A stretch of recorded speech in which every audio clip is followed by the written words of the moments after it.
नमस्कार, मैं योगेश राणा। कई महीने पहले कई राजनीतिक पंडित कहने लगे थे कि इस बार भाजपा बहुमत से दूर रह सकती है क्योंकि कई प्रदेशों में संकट आ खड़ा हुआ है। इसके पीछे वो एक बहुत बड़ा तर्क भी देते थे। यह उस समय की बात है जब भाजपा ने अपने चेहरे को पीछे रखते हुए महाराष्ट्र में तख्ता पलट कर दिया और बिहार में नीतीश कुमार ने भाजपा को पटकनी देते हुए लालू के बेटे से हाथ मिला लिया। इन दोनों प्रदेशों की दो खासियत है, यह जानना चाहिए।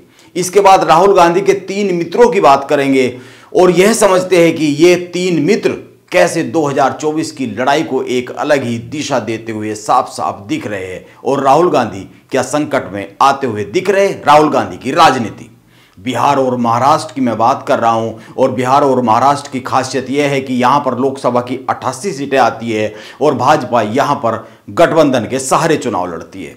भाजपा का जो गठबंधन है 2024 में 71 और 2019 में 80 सीटें जीती थी 88 में से, और भाजपा ने अकेले दम पर 2019 में 40 सीटें जीती थी। अब इन दोनों प्रदेशों में गठबंधन टूटा तो राजनीतिक पंडितों ने सीधा सा एक गणित लगाया कि जो भाजपा की सहयोगी पार्टी रही है वो जो 40 सीटें लाई थी वो तो कम हो ही जाएगी क्योंकि वो अब भाजपा के साथ नहीं है। और ये जो 40 सीटें भाजपा लेकर आई थी इनमें नीतीश कुमार और उद्धव ठाकरे का वोट शेयर भी था, इसीलिए इन 40 पर भी संकट खड़ा हो गया है। और बिहार में तो नीतीश और लालू मिल गए हैं तो वहां पर तो कमाल का एक राजनीतिक समीकरण बन गया है, इसीलिए भाजपा को 1-2 सीट ही आ सकती है। यह तमाम राजनीतिक पंडित मान रहे थे, लेकिन अब मौजूदा जो समीकरण बदल रहे हैं अब, और अभी तो चुनाव 1 साल दूर है और इन मौजूदा समीकरण को देखते हुए सारे राजनीतिक पंडित मौन हैं। बात उद्धव ठाकरे से शुरू करते हैं। उद्धव ठाकरे हिंदुत्व की राजनीति करते हैं, कोई दूसरी राह वो पकड़ नहीं सकते हैं, उनके लिए किसी दूसरी राह का बहुत स्कोप बनता नहीं है। वो पुश्तैनी राजनीति करते हैं और वो आक्रामक हिंदुत्व की राजनीति है। और राहुल गांधी ने सावरकर पर हमला कर हिंदुत्व के एजेंडे की राजनीति पर बार बार वार किया है। आक्रामक हिंदुत्व की राजनीति को सावरकर के बहाने घेरा है, संघ पर हमला किया है, हिंदू महासभा पर हमला किया है।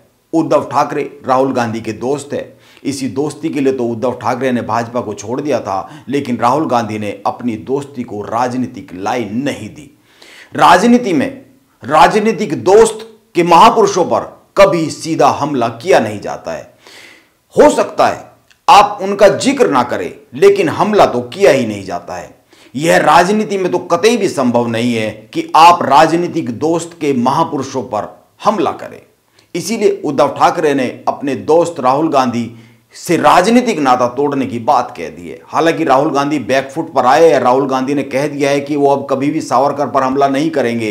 राहुल गांधी को अपनी सबसे बड़ी राजनीतिक लाइन छोड़नी पड़ गई है। वो संघ पर हमला करने के लिए सावरकर को एक जरिया बनाते थे, वो आक्रामक हिंदुत्व की राजनीति पर हमला करने के लिए सावरकर को एक जरिया बनाते थे। इसके बाद से राहुल गांधी अभी तक कोई दूसरा ऐसा व्यक्तित्व नहीं खोज पाए हैं जिसके जरिए वो संघ पर और हिंदुत्व की राजनीति पर हमला कर सके।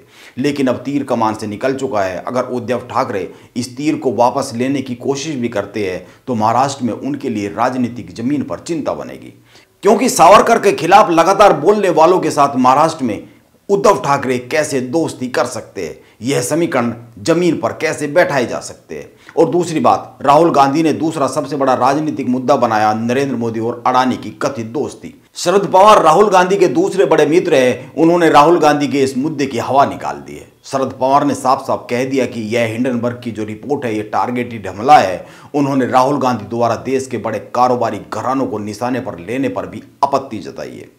उन्होंने यहां तक कहा है कि कारोबारी घरानों को सियासी लड़ाई में घेरना बेकार है। शरद पवार ने अरविंद केजरीवाल के प्रधानमंत्री की डिग्री के मुद्दे को भी खारिज कर दिया है। यानी राहुल गांधी का दूसरा मित्र भी राहुल गांधी के साथ राजनीतिक तौर पर तो खड़ा नहीं है, बल्कि राहुल गांधी जिन मुद्दों को सेट कर रहे हैं, जिनको लेकर चुनाव में जाने का कांग्रेस मन बना रही है, ये राहुल गांधी के मित्र उन्हीं मुद्दों को खराब कर रहे हैं, उनकी हवा निकाल रहे हैं, उनको जमीनी तौर पर निपटा रहे हैं।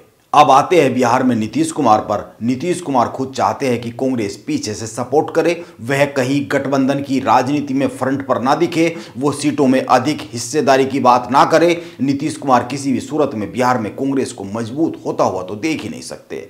यह बिहार की राजनीति का एक सत्य है।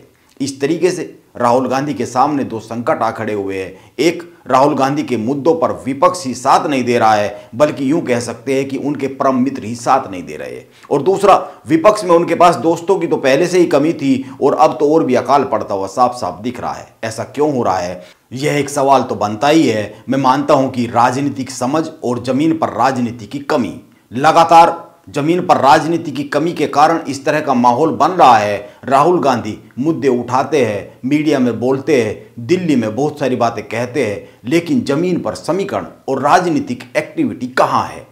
इसका एक सीधा सा उत्तर यह हो सकता है। अब राहुल गांधी अकेले दम पर भाजपा को कितना रोक सकते हैं, यह भी एक समझने वाली बात है। नमस्कार, मैं योगेश राणा, आप बने रहे मेरे साथ।